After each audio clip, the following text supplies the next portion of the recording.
Hey, Joe Zarzaur here with Dr. Malone for another COVID-19 update. Dr. Malone, what's going on today? What's the latest? So here we are, March 17th, St. Patrick's Day.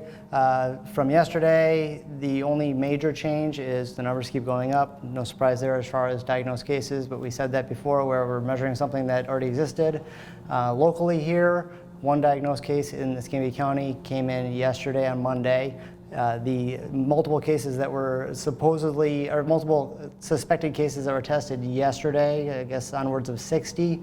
Where did they get tested, at Sacred Heart? Yeah, there was a mobile unit there that reported that 60 suspected cases were sampled.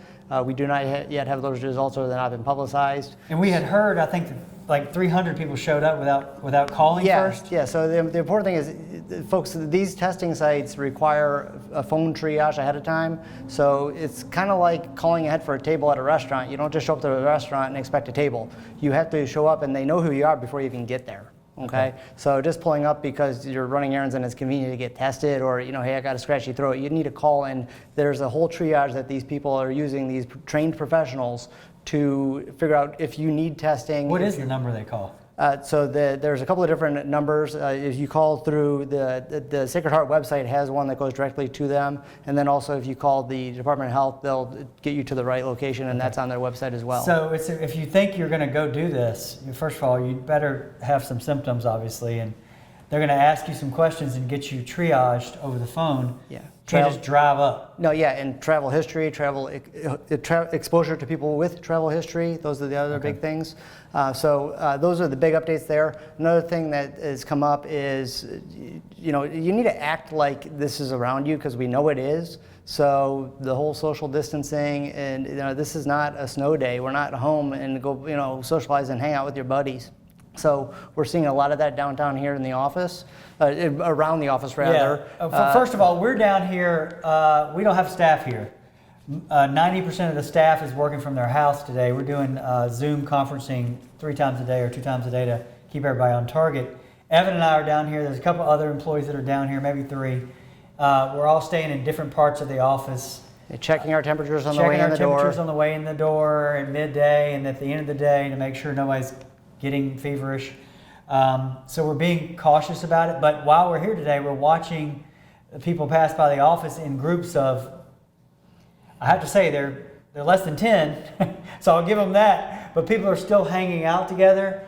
It's mostly 20-somethings I'm seeing walking down the street, and I think it's great that people are hanging out. I'm just concerned that the level of caution that they're exercising seems to be not commensurate with the risk. And in that population, they may get sick and feel kind of puny, but they at this point are serving more as a vector to someone else who it's going to really wreak havoc on their system. So that's point number 1. Point number next is keeping your home clean and disinfected. So runs on stores and all that, we say don't hoard stuff, have enough on hand to get by. Well, don't also think it's smart to make your own cleaning products. So the big thing that, and Joe, speaking to a couple people at the office here today with Joe, chloramine gas is not a good, healthy thing for you. That is actually worse than getting the coronavirus. It's important for you to hear this. I know that tractor just passed by, but is chloramine gas, okay? Chloramine gas. It is the byproduct of mixing bleach with either ammonia or vinegar. I had to write that vinegar down because that was new to me, actually. We have heard some people are combining different cleaning products. They're combining household things to make their own cleaning products because the stores are all sold out. Yeah. And this could be toxic to you. Like, tell them what happens if you mix these things in liquid form. So if you're in a confined space and that gas, that noxious gas surrounds you, it will cause you to have respiratory distress, wheezing, coughing, hacking. It's going to feel like you're having what many would describe as like an asthma attack. So if you already have asthma, you're going to be in a bad spot. If you don't have asthma, it's going to feel like something you never had before. And that in and of itself would generally be like an ER visit, if not an ambulance ride to the hospital. And you're talking about bleach plus ammonia, which could be bleach plus Windex. Yeah, so they're the products that contain either any of those. So be smart and don't decide to mix your own stuff. So you should be using things that are store-bought, that are intended for cleaning. However, I will also say, though, that bleach-containing products are good for what you want to do in the home. Alcohol-containing products are good for what you want to do with disinfecting in the home. And ammonia containing products will work to disinfect the surface. Whether or not it actually kills the coronavirus is not yet been established, but you're trying to maintain a clean, culture. Right. And so bleach plus ammonia and bleach plus vinegar equals the same gas that's toxic. You still get a chlorine gas. It's called chloramine, and it is an irritant, and it's also toxic in a confined space when you're breathing it. And he's not saying if you spray Windex on something and wipe it down, and then 3 hours later you come by with some bleach that you're going to kill yourself. No. What he's saying is if you start combining these things in a jug, or thinking, hey, I'm going to mop the floor. I'm really going to disinfect this place. Yeah, exactly. So like the high octane, that's not the case. Okay. So yeah, you really don't want to do that, especially in a confined space. And I would think that bleach and vinegar, I wouldn't think that would be such a bad thing to do. Like I said, that was new to me.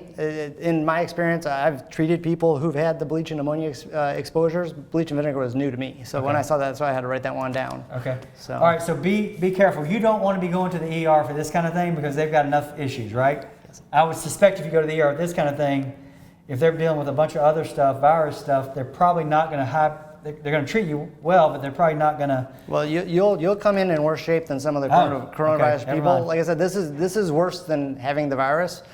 So you'll probably bump other people who probably need attention. You're going to bump them down because of something you perhaps brought onto yourself. Right. So be careful with these cleaning agents.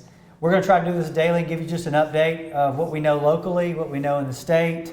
The other thing that I noticed in Governor DeSantis's news conference was he was saying, look, it's not just people coming from Italy and China. It's people coming from international travel in general. He said there's people coming from Egypt, for instance, that are passing this virus on because they came into contact with somebody on a plane or in an airport or wherever, and the virus is being spread so rapidly that it doesn't necessarily matter it's coming from a specific country. The other thing he noted was that domestic travel from hotspots like New York and Seattle also have a tendency to create problems in the state.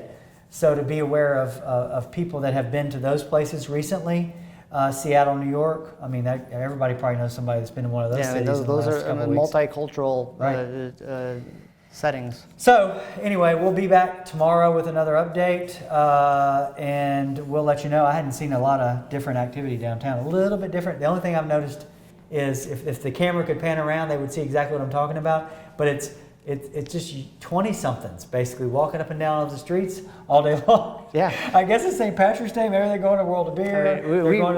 We laugh about it not because it's funny, but because this has been a recurring theme all day long. Right. So I don't see any middle-aged, my age or older people walking around for the most part. Saw one person going to the post office. But in any event, be smart. Okay. Let's try to do what it takes to beat this thing. And do your social distancing and clean every surface possible, including your own surfaces, and make sure you stay at home. Okay? Don't do what I'm doing. Take care. Bye.